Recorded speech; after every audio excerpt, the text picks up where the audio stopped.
রমাদান নাম শুনলেই মুমিন হৃদয়ে বয়ে যায় প্রশান্তির ফল্গু ধারা, ঠিক কিনা? একটা আনন্দ, একটা উচ্ছ্বাস আমাদের হৃদয়ের মধ্যে চলে আসে। রমাদান সাইয়্যিদুশ শুহুর, 12 মাসের মধ্যে সবচাইতে শ্রেষ্ঠতম মাস রমাদান আল মুবারক আসছে। আত্মশুদ্ধির মাস, আত্মসংশোধনের মাস, শুদ্ধাচারের মাস, নিজেকে আলোকিত করবার মাস, ঠিক কিনা বলেন? এই রমাদানুল মুবারকে আমাদের কি করণীয়, কি বর্জনীয়, what to do and what not to do, এই টপিকসের উপর কিছু কথা আপনাদের সামনে উপস্থাপন করব ইনশাআল্লাহ। ওমা তাওফীকি ইল্লা বিল্লাহ। আমার প্রিয় ভাইয়েরা, আমি আমার খুতবার শুরুতে সূরা বাকারার 185 নম্বর আয়াত তেলাওয়াত করেছি, যেখানে আল্লাহ তাআলা কোন মাসে কুরআন আল কারীমকে, মহাবিশ্বের মহাবিশ্বয় কুরআন আল কারীমকে এই পৃথিবীতে নাজিল করেছেন সেটা আমাদেরকে জানিয়েছেন। আল্লাহ তাআলা ইরশাদ করছেন, শাহরু রমাদানাল্লাযী উনজিলা ফীহিল কুরআনু হুদাল লিন-নাস ওয়া বাইনাতিম মিনাল হুদা ওয়াল ফুরকান। আল্লাহ বলেন, রমাদান এমন একটা মাস যে মাসে কোরআন নাজিল করা হয়েছে। আর এই কোরআন হচ্ছে বিশ্ব মানবের জন্য পথ নির্দেশিকা, হেদায়েতের সুস্পষ্ট বর্ণনা এবং সত্য মিথ্যা পৃথক করার আসমানি মানদণ্ড রূপে জামিনে আমাদের জন্য কোরআন নাজিল করেছে কে? আওয়াজ করে বলেন তো, আল্লাহর নাজিল করা এই কোরআনে কোনো ভুল আছে? সবাই বলেন নাই। সবাই বললে এতটুকু আওয়াজ হয় আমি বিশ্বাস করি না। গলা ছেড়ে দিয়ে বলেন, আল্লাহর নাজিল করা এই সর্বশেষ আসমানি কিতাব আল কোরআনে কোনো ভুল আছে? সন্দেহ আছে? সংশয় আছে? বিয়ন্ডলেস, বাউন্ডলেস, বটমলেস এমন কিতাব যেটা পড়ে গবেষণা করে এর তথ্য, উপাত্ত, ইনফরমেশন, লেসন নিয়ে শেষ করা যায় না। সুবহানাল্লাহ।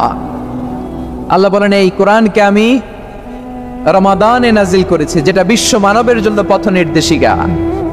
এতে আছে হেদায়েতের সুস্পষ্ট বর্ণনা আর সত্য মিথ্যা পার্থক্য করার মানদণ্ড, কোনটা সত্য কোনটা মিথ্যা এটা কোরআন দিয়ে ডিফারেন্সিয়েট করা যায়। কোরআন হচ্ছে ফুরকান, to differentiate between right and wrong. কোনটা সত্য, কোনটা মিথ্যা, কোনটা ভুল, কোনটা নির্ভুল, এটা কোরআন দিয়ে যাচাই করা যায়। চিল্লায় বলেন ঠিক কিনা? এজন্য এই কোরআন দিয়ে আমাদের জীবন সাজাতে হবে। কোরআন দিয়ে জীবন না সাজালে জীবন আলোকিত হয় না। কোরআন দিয়ে পরিবার না সাজালে পরিবার আলোকিত হয় না। কোরআন দিয়ে সমাজ না সাজালে সমাজটা শান্তিময় হয় না। শুধু দুর্নীতি দমন কমিশন দিয়ে দুর্নীতি বন্ধ করা যায় না। কোরআনের আইন বাস্তবায়ন করা ছাড়া এই সমাজ থেকে দুর্নীতি বন্ধ করা যাবে না। চিল্লায় বলো ঠিক কিনা? আমার প্রিয় ভাইয়েরা, এই কোরআন নাজিল হয়েছে রমাদান আল মুবারক, এই বরকতময় মাসে। তাই আমাদের উচিত এই মাসে আসন্ন যে রমাদান আল মুবারক, এই রমাদানে কোরআনের সাথে নিজেদের সম্পর্ককে বাড়ানো। আমার প্রিয় চাঁপাইনবাবগঞ্জের ভাইয়েরা, আমরা কি আসন্ন রমাদানে কোরআনের সাথে আমাদের অ্যাটাচমেন্ট, সম্পর্ক বাড়াতে চাই? চান সবাই? আপনি কি জানেন কোরআন নিয়ে কোন ফেরেশতা পৃথিবীতে এসেছিল? জানেন? ফেরেশতার নাম কি বলেন তো? জিবরিল আলাইহিস সালাম। একটু খেয়াল করে শুনেন, কান দুটো খরগোশের কানের মতো খাড়া করে আমার দিকে তাকান। সাইয়েদনা জিবরিল কোরআন নিয়ে এসেছেন, ফলে উনি হয়েছেন শ্রেষ্ঠ ফেরেশতা। বিশ্ব নবীর উপর কোরআন নাজিল হয়েছে, তাই তিনি হয়েছেন শ্রেষ্ঠ নবী। রমাদানে কোরআন নাজিল হয়েছে, তাই রমাদান হয়েছে শ্রেষ্ঠ মাস।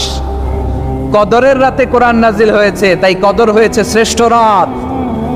আমরাও যদি কোরআনের সাথে সম্পর্ক বাড়াই, আমাদের মর্যাদাও এরকম, আমাদেরকেও শ্রেষ্ঠ মানুষ বানায় দিবে কে? এজন্য কোরআনের সাথে সম্পর্ক বাড়াইতে রাজি আছেন তো? যারাই কোরআনের সাথে সম্পর্ক বাড়ায় এদের মর্যাদা বাড়ায় দেয় কে? দেখবেন আমাদের হাফেজে কোরআন, তারা ইন্টারন্যাশনাল কোরআন কম্পিটিশনে যে গোটা বিশ্বকে পেছনে ফেলে প্রথম পুরস্কার নিয়ে আসে। এত ছোট ছোট বাচ্চা, ও সমাজ বোঝে না, রাজনীতি বোঝে না, টাকা পয়সা বোঝে না, কিচ্ছু বোঝে না, কিন্তু গোটা বিশ্বে ওকে সম্মানের চেয়ারে আসীন করেছে কে? এই কোরআনের সাথে লাগলে আল্লাহ তাআলা সম্মান বাড়িয়ে দেয়। আমার প্রিয় ভাইয়ের, আসুন আমরা শুরুতেই, আলোচনার শুরুতেই শপথ নেই যে আসন্ন রমাদানে আমরা কোরআনের সাথে নিজেদের সম্পর্ককে মজবুত করব ইনশাআল্লাহ। সবাই বলুন ইনশাআল্লাহ। শাবান মাস আসলে, রজব মাস আসলে সাহাবারা কি করতেন আসুন আমরা দেখি কিভাবে তারা রমাদানকে ওয়েলকাম জানাতেন।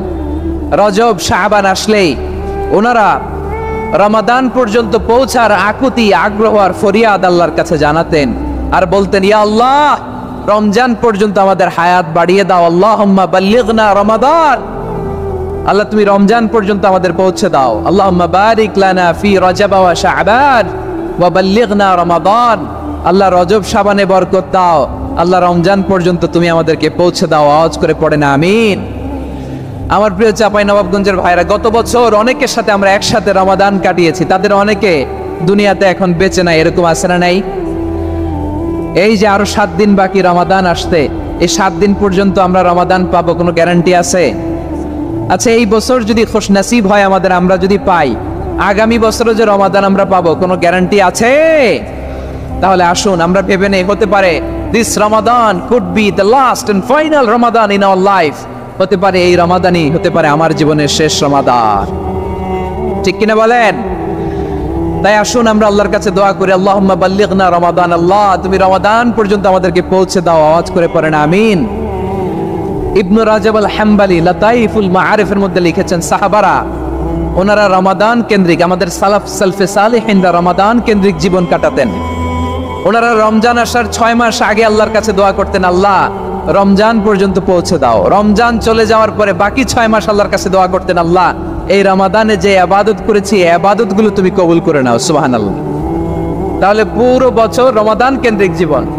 রমজান আসার আগে 6 মাস দোয়া করতো, আল্লাহ আমরা যেন রমজান পাই। রমজান চলে যাওয়ার পরে বাকি 6 মাস বলতো, আল্লাহ রমজানে যে ইবাদত করেছি এগুলো তুমি কবুল করে নাও। সুবহানাল্লাহ। আবার এই শাবান মাসে আল্লাহর হাবিব সাল্লাল্লাহু আলাইহি ওয়াসাল্লাম সবচেয়ে বেশি রোজা রাখতেন। কানা ইয়াসুমু শাবানা কুল্লা, সবচেয়ে বেশি রোজা রাখতেন শাবান মাসে। ওয়া কানা ইয়াসুমু শাবানা ইল্লা কালিলা, শাবানের অল্প কয়েকদিন ছাড়া পুরো শাবানটাই বিশ্বনবী রোজা রাখতেন। সুবহানাল্লাহ পড়েন। এই শাবানে আপনারা রোজা রাখছেন তো? রাখছেন? আল্লাহ তুমি কবুল করো, আমরা সবাই পড়ি আমিন। মাইকের সাউন্ডটা একটু উইক মনে হচ্ছে, একটু স্ট্রং করতে হবে সামান্য। মাইক অপারেটর যিনি আছেন একটু স্ট্রং করবেন, আমার শাউট করে কথা বলা লাগতেছে, একটু স্ট্রং করবেন মেহেরবানি করে, মাইকের সাউন্ডটা একটু স্ট্রং করবেন। প্রিয় ভাইয়েরা, এই শাবান শেষে আমাদের মধ্যে আগমন করবে রমাদান, এবং এই রমাদানুল মুবারক আল্লাহ তাআলা আমাদের জন্য সিয়াম ফরজ করেছেন। কি ফরজ করেছেন? তিনি সূরাতুল বাকারার 183 নম্বর আয়াতে ইরশাদ করছেন, রাব্বুল আলামিন বলেন, ইয়া আইয়ুহাল্লাযীনা আমানু কুতিবা আলাইকুমুস সিয়ামু কামা কুতিবা আলাল্লাযীনা মিন ক্বাবলিকুম লাআল্লাকুম তাত্তাকুন।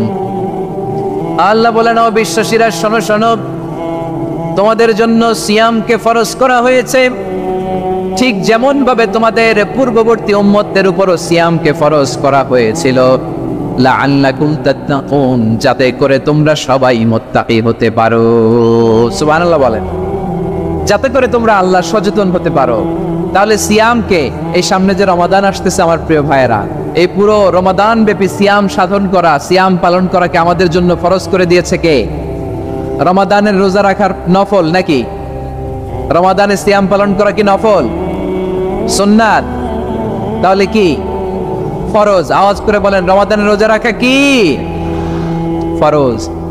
এটা শুধু আমাদের উপরই ফরজ না, আমাদের আগে যত জাতিগোষ্ঠী পৃথিবীতে এসছে সবার উপরে সিয়াম পালনকে ফরজ করেছে কে?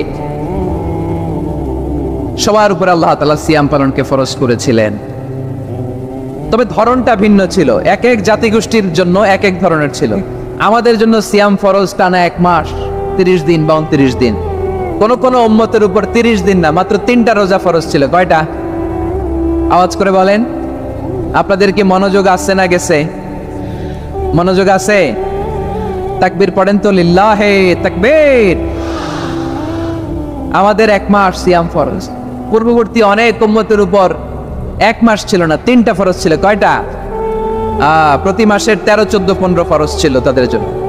কারো জন্য শুধু একটা, আশুরার রোজা। কোন কোন উম্মতের জন্য 10টা। কোন কোন উম্মতের জন্য রোজা ফরজ ছিল মৌনতার রোজা, আরবিতে বলে সওমুল ইনসাত।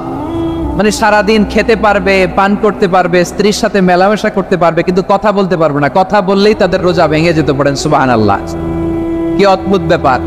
মৌন সম্মতির রোজা। যেমনটি সাইয়্যিদাতুনা মারিয়াম আলাইহিস সালাম বলেছেন, ইন্নী নাযারতু লির-রাহমানি সাওমা ফালান উকাল্লিমাল ইয়াওমা ইনসিয়া। তিনি বলেছেন, আজকে আমি রহমানের জন্য, মানে আল্লাহর জন্য রোজা মানত করেছি, আজকে আমি কারোর সাথে কথা বলতে পারবো না। তো রোজা রাখলে কথা বলতে পারবে না কেন? কারণ ওই শরীয়তে রোজার বিধান ছিল সকাল থেকে সন্ধ্যা খেতে পারবেন, পান করতে পারবেন, কিন্তু কথা বলতে পারবেন না। কথা বললেই রোজা ভেঙে যেত। সুবহানাল্লাহ বলেন। তাহলে সব জাতিগোষ্ঠীর উপরে রোজা ফরজ ছিল, কিন্তু ধরনটা ভিন্ন ছিল। মজার ব্যাপার হচ্ছে, আপনি বর্তমানেও বিভিন্ন ধর্মের দিকে তাকান, বৌদ্ধ ধর্ম, হিন্দু ধর্ম, খ্রিস্ট ধর্ম, তাদের মধ্যেও রোজা আছে। ইংরেজরা, খ্রিস্টানরা এটাকে বলে ফাস্টিং। কি বলে? ফাস্টিং। আমাদের হিন্দু ভাইয়েরা বলে উপবাস। তারা কি বলে? উপবাস। আবার এখন আন্দোলনেরও একটা মাধ্যম হয়েছে এটা, না খেয়ে থাকা। এটারে বলে অনশন। এটারে কি বলে? অনশন ধর্মঘট। মানে আমাদের দাবি না মানলে আমরা খাবো না, রোজা রাখলাম। আছে না নাই?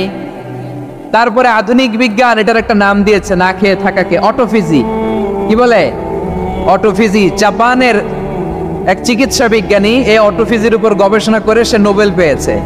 সুবহানাল্লাহ পড়বেন না? এজন্য আল্লাহ তাআলা আমাদের জন্য গোটা রমাদানে এই সিয়ামকে ফরজ করে দিয়েছেন। আওয়াজ করে বলেন আল্লাহু আকবার। রাব্বুল আলামিন বলেন, ইয়া আইয়ুহাল্লাযীনা আমানু কুতিবা আলাইকুমুস সিয়াম। সিয়ামকে তোমাদের উপরে ফরজ করা হয়েছে, কামা কুতিবা আলাল্লাযীনা মিন ক্বাবলিকুম, যেমনি তোমাদের পূর্ববর্তীদের উপর রোজা ফরজ করা হয়েছিল, লাআল্লাকুম তাত্তাকুন, যাতে করে তোমরা আল্লাহ সচেতন হতে পারো, যাতে করে তোমরা মুত্তাকি হতে পারো। লাআল্লাকুম তাত্তাকুন, যাতে করে আমরা আল্লাহ সচেতন হতে পারি, আল্লাহ কনসিয়াসনেস আমাদের মধ্যে গ্রো করে। এটা হচ্ছে রোজার prime objective, the prime objective of সিয়াম। অনেকে জিজ্ঞেস করলে অনেকে বলে রোজার মূল উদ্দেশ্য হচ্ছে না খেয়ে থাকা। না। অনেকে বলে গরিবদের কষ্ট অনুধাবন করা রোজার উদ্দেশ্য। না। রোজার উদ্দেশ্য কি? সিয়াম পালনের উদ্দেশ্য কি? এটা আল্লাহ তাআলা স্পষ্ট এই আয়াতের পেছনে বলেছেন যে লাআল্লাকুম তাত্তাকুন, যাতে করে তোমরা আল্লাহ সচেতন হতে পারো, আল্লাহ ভীতি তোমাদের মধ্যে গ্রো করে, গড কনসিয়াসনেস, আল্লাহ কনসিয়াসনেস, আল্লাহ সচেতনতা যেন বাড়ে, দ্য সেন্স অফ অ্যাকাউন্টেবিলিটি। আল্লাহর সুপ্রিম কোর্টের কাঠগড়া এই দুনিয়াতে আমি যাই করলাম তার সবকিছু যে পাই টু পাই হিসাব দিতে হবে, এই sense, to enhance the sense that whatever we do, Allah is watching me. আপনি যাই করেন কেউ দেখে না, কিন্তু দেখে কে? শুরুতেই তো জিজ্ঞেস করেছিলাম যে কেউ যেটা দেখে না সেটা দেখেন কে? কেউ যেটা শোনে না সেটা শোনেন কে? এর নাম হচ্ছে লাআল্লাকুম তাত্তাকুন, যাতে করে তোমরা আল্লাহ সচেতন হতে পারো, আল্লাহ ভীরু হতে পারো। দুনিয়ার কেউ দেখে না, কিন্তু আল্লাহ দেখে। এটাই রোজার মূল শিক্ষা। আমার প্রিয় ভাইরা, আপনি লুকিয়ে লুকিয়ে ঘরের ভেতরে অন্যায় করেছেন, পাপ করেছেন, আপনার বাবা দেখে নাই, মা দেখে নাই, স্ত্রী দেখে নাই, কিন্তু দেখেছে কে? আল্লাহর চোখ ফাঁকি দেয়া যায়? আচ্ছা, বুঝে থাকলে বলেন তো, সিসি ক্যামেরার চোখ ফাঁকি দেয়া যায় কি যায় না? পুলিশের চোখ, র্যাবের চোখ, বিমানবন্দরে কাস্টমস অফিসারের চোখ, কিন্তু আমার আল্লাহর চোখ? সবাই বলেন, আল্লাহর চোখ ফাঁকি দেয়া যায়? এই সেন্সটা নিয়ে আসা নিজের মধ্যে, আমি whatever I do Allah is watching me, যাই করি আল্লাহ দেখে। লাআল্লাকুম তাত্তাকুন। রমাদানের রোজা, ইফতারি, সিয়াম, ইবাদত সব কিছুর মধ্য দিয়ে আপনাকে খেয়াল করতে হবে যে লাআল্লাকুম তাত্তাকুন এই স্ট্যান্ডার্ড এটা অ্যাচিভ হচ্ছে কিনা আমাদের, যাতে করে তোমরা মুত্তাকি হতে পারো, আল্লাহ ভীরু হতে পারো। তাকওয়া, এটা হচ্ছে the essence of Islam. What is তাকওয়া? তাকওয়া মানে কি? তাকওয়ার সংজ্ঞা অনেকে অনেক ভাবে দিয়েছেন। আমি সরাসরি সাহাবাদের কাছ থেকে একটা সংজ্ঞা আপনাদের শোনাচ্ছি। ওমরে ফারুক রাদিয়াল্লাহু তাআলা আনহু উবাই ইবনে কাব রাদিয়াল্লাহু তাআলা আনহুকে জিজ্ঞেস করেছিলেন, ইয়া উবাই মা হুয়া তাকওয়া? হে উবাই, তাকওয়া কি? তাকওয়া কাকে বলে? উবাই ইবনে কাব তিনি প্রশ্নের উত্তর না দিয়ে উনিও আবার প্রশ্ন ছুড়লেন। তিনি বললেন, ইয়া আমিরুল মুমিনিন, আমা সালাকতা তরিকান যা শাউক? আপনি কি কাঁটাযুক্ত রাস্তা দিয়ে মরুভূমিতে কখনো হেঁটেছেন, যে রাস্তার চারদিকে ক্যাকটাস, গুলমলতার কাঁটা? হেঁটেছেন? ওমর ফারুক বললেন, নাম, হেঁটেছি। বালা, হেঁটেছি। কাইফা আমিলতা, কিভাবে হেঁটেছেন? ওমর ফারুক বললেন, শাম্মারতু ওয়াজতাহাতু, আমি আমার জামা জুব্বা আর চাদর আঁটো করে গায়ের সাথে এমন ভাবে মিলিয়ে রেখেছি, এমন সাবধানে হেঁটেছি যাতে করে মরুভূমির ক্যাকটাসের গুলমলতার কাঁটা আমার গায়ে বিঁধে না যায়। উবাই ইবনে কাব বলেন, ফাযালিকা হুয়া তাকওয়া। আরে তাহলে আপনি তো ঠিকই জানেন তাকওয়া মানে কি, এটাই তো তাকওয়া। ওই রাস্তা দিয়ে যেভাবে হেঁটেছেন পুরো দুনিয়ার জিন্দেগিটা এইভাবে সাবধানে চলার নামই হচ্ছে তাকওয়া। চিল্লায় বলো ঠিক কিনা? এই দুনিয়াতে পাপ পঙ্কিলতা থাকবে, শয়তানির হাতছানি থাকবে, অপরাধ প্রবণতা থাকবে, নফসের খায়েশ থাকবে, অন্যায়ের হাতছানি থাকবে। সব কিছুকে দলে মুচড়ে পেছনে ফেলে সাবধান হয়ে এই দুনিয়ার সিরাতুল মুস্তাকিমের পথে চলতে হবে। যে রাস্তা শুরু হয়েছে দুনিয়াতে, শেষ হয়ে গিয়েছে আল্লাহর জান্নাতের ভেতরে। চিল্লায় বলেন ঠিক কিনা? আমার প্রিয় চাঁপাইনবাবগঞ্জের ভাইয়েরা, এটার নামই তাকওয়া। উবাই ইবনে কাব বললেন, ও আমিরুল মুমিনিন, ওই কাঁটাযুক্ত গুলমলতার রাস্তার মধ্যে ঠিক যেমনি সাবধান হয়ে আপনি হেঁটেছেন, এই দুনিয়ার বুকে ওই সাবধান হয়ে চলার নাম হলো তাকওয়া। সুবহানাল্লাহ। তাহলে তাকওয়া কারে বলে? আমার চাঁপাইনবাবগঞ্জের কলেজার টুকরা ভাইয়েরা, বুঝতে পারছেন আপনারা? হ্যাঁ, তাকওয়ার শুধু দুইটা নমুনা আপনাদের সামনে পেশ করবো, আপনাদের ক্লিয়ার হয়ে যাবে। একটা নমুনা তো দিলাম, আরেকটা নমুনা, সেটাও ওমরে ফারুক রাদিয়াল্লাহু তাআলা আনহুর জীবনী থেকে। উনি ছিলেন ন্যায়পরায়ণ শাসক। রাত্রিবেলা প্রজাদের কি হাল হাকিকত, কি অবস্থা, ঘুরে ঘুরে প্যাট্রোলিং করতেন পুলিশের মতো। তো সারা রাত প্যাট্রোলিং করে সারা রাত তিনি ঘুরেছেন কার কি অবস্থা দেখে। শেষ সাথে তিনি ফিরে আসতেছেন। তিনি থাকতেন, সহিহ বুখারীতে এসেছে, কানা ইয়াসকুনু ফি আওয়ালিল মদিনা, মদিনার উঁচু এলাকায় থাকতেন। তো ফিরে আসার সময় উনি একটা প্রাচীর বেষ্টিত ঘরের পাশে দুইজন নারীর কথোপকথন শুনতে পেলেন। কয়জন নারী? দেখি আপনাদের মনোযোগ আছে কিনা, বলেন কয়জন নারী? একজন বৃদ্ধা, একজন যুবতী।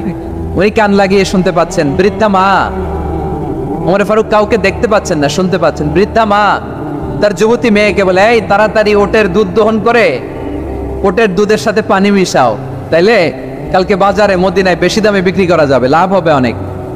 বৃদ্ধা মহিলা এটা বললেন। যুবতী মেয়ে উত্তরে বলে, মা আপনি জানেন না আমিরুল মুমিনিন খলিফাতুল মুসলিমিন ওমরে ফারুক দুধে পানি মিশানোকে দণ্ডনীয় অপরাধ বলে ঘোষণা দিয়েছে, জানেন না? এবার বৃদ্ধা মহিলা বলে, আরে পাগলি, এই ভোর রাতে আমিরুল মুমিনিন ওমরে ফারুক আসবে কোত্থেকে? উনি আসবে কোত্থেকে? ওনার পাইক পেয়াদা সিকিউরিটি আসবে কোত্থেকে? কেউ দেখবে না। আরে কেউ দেখবে না, তাড়াতাড়ি দুধের সাথে পানি মেশাও। এই কথা যখন মা বলেছে, যুবতী মেয়েটা চমৎকার একটা উত্তর দিয়েছে। তিনি বলেছিলেন, ইয়া উম্মি, ও আমার মা, লাউলা রাআ উমর লা রাআ রাব্বু উমর।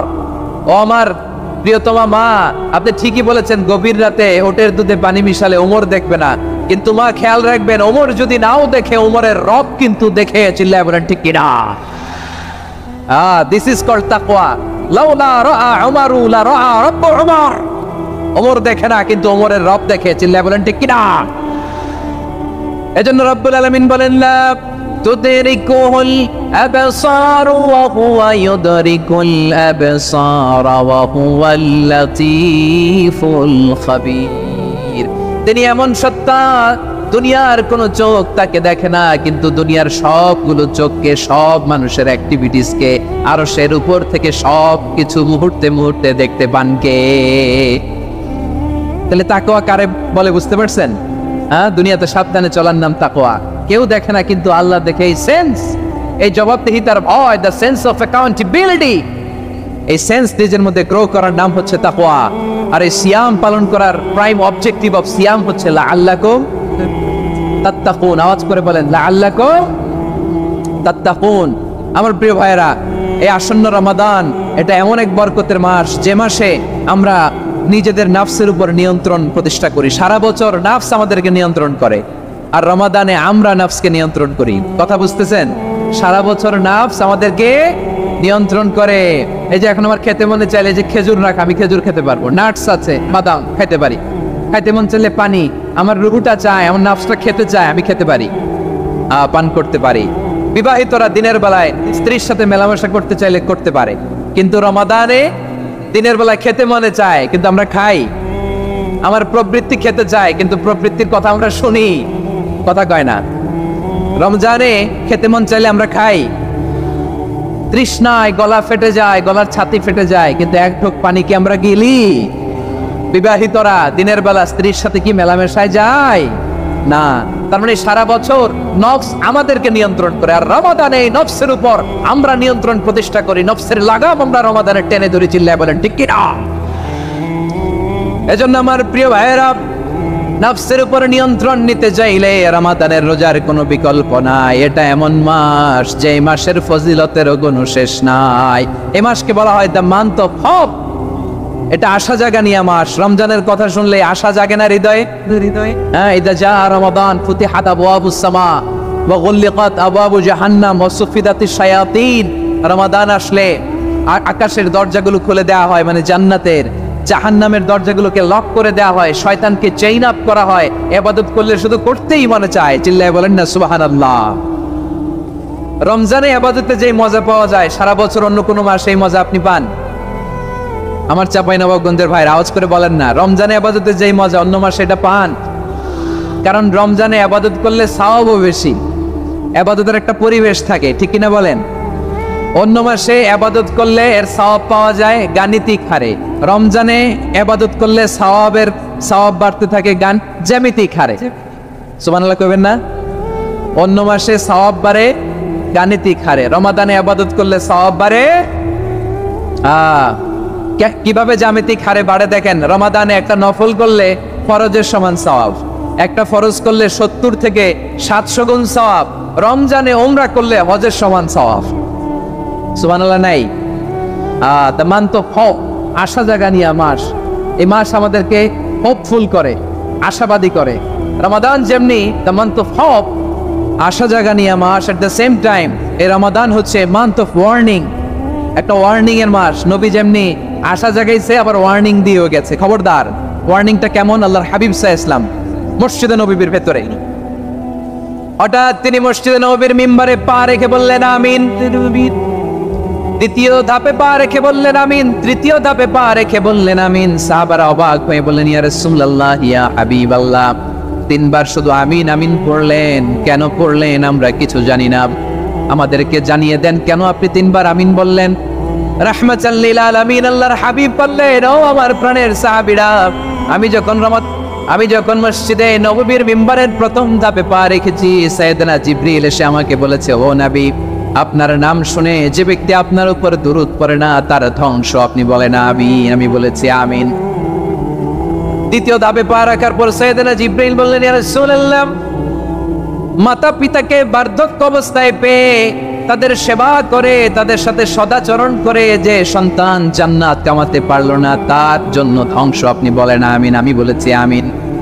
আবার মিম্বারের তৃতীয় ধাপে ঠিক যখনই আমি পা রাখলাম, সাইয়েদনা জিবরাইল বললেন, নবী, রমজান মাস পাওয়ার পরে এই মাসে ইবাদত করে যে ব্যক্তি নিজের গুনাহ মাফ করাতে পারলো না, তার জন্য ধ্বংস। আপনি আওয়াজ করে পড়েন আমিন। কত বড় ধমক, কত বড় ওয়ার্নিং দেখছেন। যে রমাদান পেয়েছে কিন্তু রমাদানের ইবাদত করার মধ্য দিয়ে সে নিজেকে জাহান্নাম থেকে মুক্ত বানাতে পারলো না, তার উপর আল্লাহ লানত, তার জন্য ধ্বংস। সাইয়েদনা জিবরাইল বলেছেন আমিন, স্বয়ং বিশ্বনবীও বলেছেন আমিন। আওয়াজ করে পড়েন নাউযু বিল্লাহ। তাহলে রমজান আসবে আর আমরা নিজেদেরকে জাহান্নামীদের লিস্ট থেকে নাম কাটিয়ে জান্নাতীদের লিস্টে উঠাতে পারবো না। এর চেয়ে বড় হতভাগা কি আর কেউ থাকতে পারে? আওয়াজ করে বলেন। তাহলে রমাদানের এই রহমত, বরকত, মাগফিরাত, ফজিলত আমাদের কামাই করার দরকার আছে না নাই? আর মাত্র 7 দিন বাকি। আর মাত্র কয় দিন? এগুলো নিয়ে আমাদের কোনো আগ্রহ নাই। তোমাকেই খুঁজছে বাংলাদেশ, ক্লোজ আপ 1, আর মাত্র 7 দিন বাকি। টেলিভিশনে বিজ্ঞাপন আছে না নাই? রেফেল ড্র হবে লটারির, আর মাত্র 5 দিন, আছে না নাই? কিন্তু এমন এক বরকতময় মাস আসতেছে, আর মাত্র 7 দিন বাকি। আমাদের কোনো সেন্সই নাই, আমাদের মধ্যে কোনো অনুভূতি কাজ করে না। হায় রে দুর্ভাগা মুসলমান। আমার প্রিয় ভাইয়েরা, আপনি পৃথিবীতে যত ইবাদত করেন সব ইবাদতের সওয়াব নির্ধারিত। এটা পাবেন বা ওইটা পাবেন, এই সওয়াব জান্নাতে, এই বাড়ি ওই বাড়ি। শুধু সিয়ামের সওয়াবটা অনির্ধারিত। কুল্লু আমাল ইবনে আদম ইউদাফ আল হাসানাতু আশরু আমসালিহা ইলা 700 দি'ফিন ইল্লা সাওম। সব নেক আমলের সওয়াব বাড়তে বাড়তে 700 গুণ, কিন্তু রোজা ছাড়া। রোজার সওয়াব কি হবে? বান্দা খালি রোজা রাখে, ফেরেশতারা কিছু লিখতে পারে না আমল নামায়, কারণ আল্লাহ বলে এটা কিছু লিখিস না, কারণ as-সাওমু লি, এই রোজা রাখছে আমার জন্য, ওয়া আনা আজজি বিহি, এই রোজার সওয়াব, প্রতিদান, অ্যাওয়ার্ড, এটা কিয়ামতের দিন আমি আল্লাহ নিজ হাতে দেব। নিজ হাতে দেব। আরেক বর্ণনায় এসেছে ওয়ানা উজজাবি, আমি আল্লাহ নিজেই হয়ে যাব রোজার প্রতিদান। সুবহানাল্লাহ পড়েন। আবার আল্লাহর হাবিব বলেন ইন্না ফিল জান্নাতি সামানিয়াতু আবওয়াব, জান্নাতের দরজা মোট 8টা। ফিহা বাবুন ইউসাম্মা আর-রায়্যান, 8টা দরজার মধ্যে স্পেশাল একটা দরজা আছে, ওই দরজাটার নাম হলো আর-রায়্যান। রায়্যান দরজা, লা ইয়াদখুলুহু ইল্লা সাইমুন, রোজাদাররা ছাড়া কেউ ওই রায়্যান দরজা দিয়ে জান্নাতে ঢুকতে পারবে না। শুধু রোজাদারদের জন্য ওই দরজাটা খোলা থাকবে। দরজাটার নাম আর-রায়্যান। এই লাখো জনতা আওয়াজ করলে এই আওয়াজ হয়। বলেন, রোজাদারদের জন্য জান্নাতে স্পেশাল যে লাল গালিচার সংবর্ধনা এন্ড স্পেশাল এন্ট্রি, ওই দরজাটার নাম কি? আর-রায়্যান শব্দটা কেমন লাগে? ভালো লাগে। অনাগত সন্তান যদি কারো আসে, ছেলে সন্তান, নাম রেখে দিয়েন আর-রায়্যান। পারবেন? আমাকে সবাই ধরে রাস্তা ঘাটে, বাসায়, অফিসে, আদালতে, এয়ারপোর্টে ধরলে, হুজুর আমার একটা ছেলে হবে 2 মাস পর, একটা নাম দেন। চাপাই নবাবগঞ্জবাসীর জন্য আমি একটা নাম দিয়ে গেলাম। সামনের 2-3 মাসে, 4 মাসে, 6 মাসে যাদের ছেলে সন্তান হতে পারে বলে মনে করেন, যদি পছন্দ হয় নামটা, নাম রেখে দিয়েন রায়্যান। কি নাম? লা ইয়াদখুলুহু ইল্লা সাইমুন, রোজাদাররা ছাড়া কেউ ঢুকতে পারবে না। মান দাখালাহু লাম ইয়াতমা আবাদা, একবার যে এই গেট দিয়ে ঢুকবে, he will never be thirsty again, তার গলা থেকে চিরকালের জন্য আল্লাহ তৃষ্ণা মিটায়া দিবে। আমরা এই রায়্যান দরজা দিয়ে সেদিন জান্নাতে ঢুকতে চাই কি চাই না? আমার প্রিয় ভাইরা, প্রতি রাতে রমাদানে আল্লাহর ফেরেশতারা আহ্বান জানায়, ইয়া বাগিয়াল খাইরি আকবিল, ইয়া বাগিয়াশ শাররি আকসির, হে কল্যাণের পথের যাত্রী, আকবিল প্রসিড, আরো ইবাদত করো, আগাও আগাও, আরো জান্নাতের নাজ নেয়ামত কামাও। হে অকল্যাণের পথের যাত্রী, আকসির, স্টপ স্টপ, অনেক হয়েছে, আন্না, এই রমাদান এটা পাপের মাস নয়, এটা ইবাদত করে জান্নাত কামানোর মাস। চিল্লায় বলো ঠিক কি না? ওয়ালিল্লাহি উতাকাউ মিনান নার ওয়াদালিকা কুল্লা লাইলা, প্রতি রাতে, রমাদানের প্রতি রাতে আল্লাহ তাআলা এরকম লাখো বনি আদমকে মাফ করে দেওয়ার ঘোষণা দেয়, নাজাতের ঘোষণা দেয়। আমরা আল্লাহর পক্ষ থেকে মাফ, নাজাত চাই কি চাই না? আমরা যদি নাজাত পেয়ে যাই আর কিছু চাই? কথা বলে না। আমাদের নাজাত লাগবে, আওয়াজ করে বলেন তো কি লাগবে? আর কিছু যে চাই না আমি, চাই গো নাজাত, আল্লাহ তোমার কাছে আমার এই মোনাজাত। আর কিছু যে চাই না আমি, চাই গো নাজাত, আল্লাহ তোমার কাছে আমার এই মোনাজাত, আল্লাহ তোমার কাছে আমার এই মোনাজাত। পড়েন আমিন, আর জোরে আমিন। তাহলে রমাদানকে আমরা বুদ্ধিমানের মতো কাজে লাগাতে চাই কি চাই না? হ্যাঁ, বুদ্ধিমানের মতো কাজে লাগাইতে হবে। মুমিনরা স্মার্ট হয়। এই রমাদানে আমাদের কি করণীয়, কি বর্জনীয়, সংক্ষেপে 7টা করণীয় 7 মিনিটে, 7টা বর্জনীয় 7 মিনিটে বলে আমরা বিদায় নিব ইনশাআল্লাহ। বলেন, কেউ উঠা বসা করব না ইনশাআল্লাহ। বলেন মাশাআল্লাহ, অনেক শান্ত। জি, আমার দিকে তাকান। রমাদানে, আসন্ন রমাদানে আমাদের 7টি করণীয়। 1 নাম্বার করণীয়, এই রমাদানকে আপনি কোরআনময় করে তুলুন। কোরআনময় করে তুলুন 2025-এর রমাদান। এই হচ্ছে আজকের প্রোগ্রামের স্লোগান। জোরে বলেন ঠিক কিনা? কোরআনময় করতে রাজি আছেন? কোরআন তেলাওয়াত করতে রাজি আছেন? আমার প্রিয় ভাইরা, ধীরস্থির ভাবে কোরআন তেলাওয়াত করুন, তাড়াহুড়ো করে নয়। আনাস রাদিয়াল্লাহু তাআলা আনহু বলতেন, রুব্বা কারি লিল কোরআন ওয়াল কোরআনু ইয়ালআনহু, কোরআনের অনেক কারি আছে যারা কোরআন পড়ে কিন্তু সওয়াব পায় না, বরং আল্লাহর কোরআন তার বিরুদ্ধে আল্লাহর দরবারে নালিশ করে আর লানত করতে থাকে। আমরা কি ওই রকম কোরআনের তেলাওয়াতকারী হতে চাই? না। ধীরস্থির ভাবে, ওয়ারাত্তিলিল কোরআনা তারতিলা, তারতিলের সাথে পড়বেন। বিষ্ণু ঈসা ইসলাম কানা ইয়ামুদ্দু সাওতাহু মাত্তান, টেনে টেনে পড়তেন। আলহামদুলিল্লাহি রাব্বিল আলামিন আর রহমানির রহিম মালিকি ইয়াউমিদ্দিন ইয়্যাকা না'বুদু ওয়া ইয়্যাকা নাস্তাঈন اهدنا الصراط المستقيم صراط الذين أنعمت عليهم غير المغضوب عليهم ولا الضالين। পড়েন আমিন। কানা ইয়ামুদ্দু সাওতাহু মাদ্দান, টেনে টেনে পড়তেন। ওয়া কানা ইউকাত্তিউ আয়াতাহু, ইউকাত্তিউ আয়াতান আয়াতান, প্রত্যেক আয়াত পড়ে পড়ে তিনি থামতেন। এভাবে কোরআন পড়তে হবে। আমাদের অনেক মা বোনেরা আজকের এই চাঁপাইনবাবগঞ্জের প্রোগ্রামের অনেকগুলো মহিলা প্যান্ডেল আমি ল্যান্ডিং করার সময় দেখেছি। আমার অনেক বোনেরা ওনারা কোরআন খতম করতে যে এমন ভাবে তেলাওয়াত করেন, কোরআন তেলাওয়াতের আদব আর অবশিষ্ট থাকে না। আমরা তার তিলের সাথে তেলাওয়াত করব, যেমনটি আমি পড়ে শোনালাম। বিষ্ণু ইসলাম প্রতি আয়াত শেষে থামতেন, টেনে টেনে পড়তেন, তার তিলের সাথে পড়তেন, সুর করে পড়তেন। মানলাম ইয়াতাগান্না বিল কোরআন ফালাইসা মিন্না, যে সুর করে কোরআন পড়ে না সে আমার উম্মত হতে পারে। যাইনুল কোরআন বিআসওয়াতিকুম, বিষ্ণু বলেন সুর করে কোরআন পড়বা। অনেকে কোরআনের খতম তুলবার জন্য কোরআনরে একেবারে খতম করে দেয়, এরকম আছে না নাই? কোরআনের খতম তোলার জন্য কোরআনরে কি করে? একেবারে খতম করে দেয় না। আপনি ধীরস্থির ভাবে পড়ে যদি খতম দিতে পারেন মাশাআল্লাহ, না পারলে যতটুকু পারেন পড়বেন, এরপর অনুবাদ পড়ার চেষ্টা করবেন, তাফসীর পড়ার চেষ্টা করবেন। আপনাদের জন্য এক অনন্য উপহার রয়েছে আমার পক্ষ থেকে, এক নজরে কোরআন 114 সূরার সারমর্ম, সার নির্যাস আমরা নিয়ে এসেছি এখানে বাংলা ভাষায়।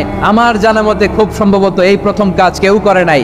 আরবিতে পাবেন এরকম অনেক বই, ইংরেজিতে কিছু কাজ আমরা দেখেছি, কিন্তু বাংলায় পাবেন না। এত চমৎকার ভাবে আমরা সূরাগুলোর সারমর্ম, সার নির্যাস তুলে ধরার চেষ্টা করেছি। 5 পৃষ্ঠায় আপনি জেনে যাবেন এই সূরার সেন্ট্রাল থিম কি। 5 পৃষ্ঠায় জেনে যাবেন মেজর থিম কি, এই সূরায় কি কি নিয়ে আলোচনা করা হয়েছে, এই সূরা থেকে মূল লেসন কি, মূল শিক্ষা কি, সহজে আপনারা বুঝে যাবেন। সুযোগ পেলে এটা সংগ্রহ করবেন আপনারা। যে কোনো ধরনের ভালো অনুবাদ আপনারা পড়বেন, তাফসীর পড়বেন। আমরা কোরআনময় করতে চাই। খতম কোরআনে রমাদানের 1 খতম দেওয়ার একটা সহজ পদ্ধতি হচ্ছে রমাদানের প্রতি নামাজের পরে 4 পৃষ্ঠা। প্রতি নামাজের পরে কয় পৃষ্ঠা? 4 পৃষ্ঠা। তাহলে 5 ওয়াক্তে 4 পাঁচা 20 পৃষ্ঠা। হেফজে কোরআন গুলো 20 পৃষ্ঠা 1 পারা, এভাবে 30 দিনে আপনার 1 খতম হয়ে যাবে। আমরা যেন তার তিলের সাথে বিশুদ্ধভাবে কোরআন তেলাওয়াত করতে পারি, আল্লাহ তৌফিক দান করুক। পড়েন আমিন। 2 নাম্বার করণীয়, ধীরস্থির ভাবে তারাবির সালাত গুলো যেন আমরা আদায় করি। তাড়াহুড়ো করবেন না আল্লাহর ওয়াস্তে, তাড়াহুড়ো করবেন না, তাহলে কোরআন আমাদের জন্য বদদোয়া করবে। তাড়াহুড়ো করবেন তারাবির নামাজে। তারাবির নামাজ সালাতুত তারাবিহ মানে বিশ্রামের নামাজ, আর আমরা পড়ি সালাতুল কিতার, রেলগাড়ির মতো নামাজ। চিল্লায় বলেন ঠিক কিনা? না, এরকম করবেন না। ইমাম সাহেবদেরকে আশ্বস্ত করুন যে ইমাম সাহেবরা আমরা পিছনে আছি আপনাদের সাথে, আপনি আস্তে আস্তে পড়েন, তার তিলের সাথে পড়েন, ধীরস্থির ভাবে তারাবির সালাত পড়বেন। সারা বছর এই সুযোগ হয় না দাঁড়িয়ে কোরআন শোনার, এরকম আয়োজন ব্যবস্থাপনা সারা বছর আর আমরা পাই বলেন তো না। তারাবির সালাতের রাকাত বিতর্ক এড়িয়ে চলুন, রাকাত নিয়ে বিতর্ক করবেন না। 8 রাকাত 20 রাকাত নিয়ে যে মারামারি এই দেশে, এটা শয়তানের ফন্দি। চিল্লায় বলেন এটা কার ফন্দি? আমরা 20 রাকাত পড়ি, আপনারা হয়তো 8 রাকাত পড়েন, কোনো অসুবিধা নাই। আমরা যারা 20 রাকাত আমরা পড়তেছি, আমরা 20 রাকাতের কথাই বলি, 20 রাকাত আমরা পড়বো আজীবন। সৌদি আরবে মক্কা মদিনায় 20 রাকাত পড়ে, কোনো অসুবিধা নাই। অন্যান্য মসজিদগুলো 8 রাকাত পড়ে, এ নিয়ে এদের মধ্যে মারামারি আছে?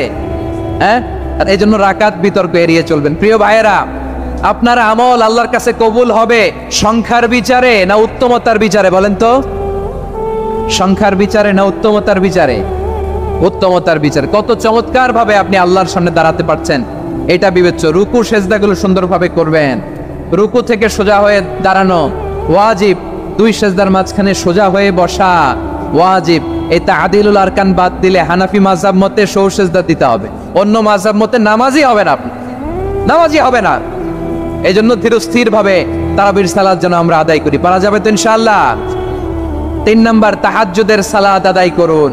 বছরের অন্যান্য সময় উঠতে পারি না, অনেকে বলে হুজুর উঠতে পারি না, কিন্তু রমাদানে সাহারি খাওয়ার জন্য তো উঠাই লাগে। কি বলেন, সাহারি খান আপনারা? হ্যাঁ, খান না? খান কে কে দেখি তো? মাশাআল্লাহ মাশাআল্লাহ। এই সুন্নত পালনের জন্য 1 নাম্বার। মাশাআল্লাহ, ঠিক আছে, পালন করবেন।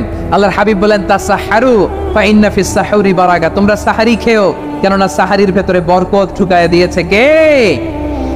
একদিন মাটির ভেতরে হবে ঘরে মন আমার, কেন বান্ধ দালান ঘর, প্রাণ পাখি উড়ে যাবে পিঞ্জর ছেড়ে, ধরা ধামে সবই রবে তুমি যাবে চলে, বন্ধু বান্ধব যত, মাতা পিতা দ্বারা সুত, সবই হবে তোমার পর রে মন আমার। কেন বান্ধ দালান ঘর, একদিন মাটির ভেতরে হবে ঘর রে মন আমার। কেন বান্ধ দালান ঘর, ঠিক কিনা? চলে যেতে হবে। এজন্য এটা যেন আমাদের মাথায় থাকে যে আমরা থাকতে আসি নাই। আমাদের আখিরাতটা যেন সুন্দর হয়, সবসময় এই চিন্তা রাখতে হবে। আমাদের মোরাল বেসিস, আমাদের ethical level is going down. ইখলাস, তাকওয়া ইজ গোয়িং ডাউন। আল্লাহর উপর ভয়, আল্লাহর উপর অগাধ বিশ্বাস এবং আস্থা দিন দিন আমাদের কমছে, আর দুনিয়াকে পাওয়ার লোভ আমাদের বাড়ছে, ঠিক কিনা? কিন্তু আমরা থাকতে আসি নাই, চলে যাব। আমাদের অনেক লাগবে। গোটা বিশ্বে দেখবেন যে একটা প্রতিযোগিতা মানুষের মধ্যে, ছুটছে মানুষ পাগলের মতো। আরো লাগবে, আরো টাকা লাগবে, আরো সম্মান লাগবে, আমার আরো দাপট লাগবে, আরো জায়গা লাগবে, আরো ফ্ল্যাট লাগবে, আছে না নাই? বিশ্বনবী বলেন, বনি আদমের প্রত্যেককেও যদি একটা স্বর্ণের পাহাড়ের মালিক বানিয়ে দেয়া হয়। কিসের পাহাড়? কথা বলেন। আচ্ছা, একটা স্বর্ণের পাহাড়ের মালিক যদি আপনি হন, আপনার পুরো 14 পুরুষ মিলে ওই স্বর্ণের পাহাড় যদি বিক্রি করেও খান, ওই পাহাড়ের অর্ধেকও শেষ করতে পারবেন?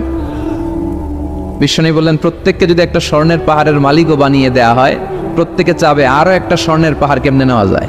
কত বড় ডাকাত, ঠিক কিনা? ওয়ালা ইয়ামলা আফাহু ইল্লা তুরাব, কবরের মাটি ছাড়া কোনো কিছু বনি আদমের এই মুখকে বন্ধ করতে পারবে? আরো লাগবে, খাই খাই খাই খাই, আরো দাও, পাই নাই, এরকম অসন্তোষ আছে না নাই? অল্প খাবেন, অল্প পড়বেন, অল্প জমাবেন, অল্পের ভেতরে বরকত দিছে কে? এজন্য বেশি বেশি আমরা করব না, অল্পে সন্তুষ্ট থাকব, আর শুকর করব একজনের, তিনি কে? কারণ তিনিই পারেন আপনার মনের সব জ্বালা যন্ত্রণা দূর করে দিতে। আল্লাহ পাক আমাদেরকে সহি সমঝ দান করুক। সবাই পড়েন আমিন। আপনাদের কষ্ট হচ্ছে না তো? বলেন কি, রাত বাজে 11:30, শহরের ভেতরে এত রাতে কথা বলা যায়? হ্যাঁ, কথা বলা যাবে? তো আমরা অল্প কয়েক মিনিট কথা শুনবো আমলের নিয়তে। আগে নিয়তটাকে খালেস করে নেই যে আল্লাহ, এই যে এত দামি সময় ব্যয় করে আমরা আসলাম, যা শুনবো এটা যেন আল্লাহ আমল করতে পারি। চিল্লায় পড়েন আমিন। আজকে কোরআনের সবচেয়ে দামি সূরাটা নিয়ে আমি কথা বলবো। সবচেয়ে দামি। কোরআনে মোট সূরা কয়টা? সবাই বলেন। আমি যখন কথা বলি আমি ক্লাস নেই, তাফসির মাহফিলরে আমি বলি কি ক্লাস। তো ক্লাসে উত্তর করতে হয়। আমি সোজা কথার মানুষ, সোজা কথায় বিশ্বাসী, এত পেচগোজ নাই, সহজ কথা আমি ক্লাস করি। আমি তাফসির মাহফিলকে নিয়েছি যে আমি প্রতিদিন রাতে একটা করে শীতকালে ক্লাস করি। তো এই ক্লাসে উত্তর দিতে হয়। টিচার যদি প্রশ্ন করে উত্তর দেওয়ার দরকার আছে না নেই? আর টিচার প্রশ্ন করে, টিচার শিখায়, ছাত্র অমনোযোগী, ফেল করার সম্ভাবনা আছে না নেই? তো আমরা যেন পাস করতে পারি, ঠিক কিনা? যতক্ষণ কথা বলবো, প্রশ্ন করলে আওয়াজ করে উত্তর দিতে হবে, বাঘের বাচ্চার মতো, ঠিক কিনা? আজকে কোরআনের সবচেয়ে দামি সূরাটা নিয়ে আমি কয়েক মিনিট কথা বলবো, ইনশাআল্লাহ। পড়েন। এবার বলেন, কোরআনের সবচেয়ে দামি সূরা কি? হ্যাঁ? আর ইখলাস, আর ইয়াসিন, আর আর রহমান, আর বাকারা। বাকারা মানে কি? গাভী মানে কি? গরু। গাভী মানে নাকি গরু? তো গাভীর নামে আল্লাহ কোরআনে একটা সূরা দিলেন। গাভীর দুধ খাবেন বেশি বেশি। বিশ্বনবী বলতেন, আলাইকুম বি আলবানিল বাকার, তোমরা গরুর দুধ খেও।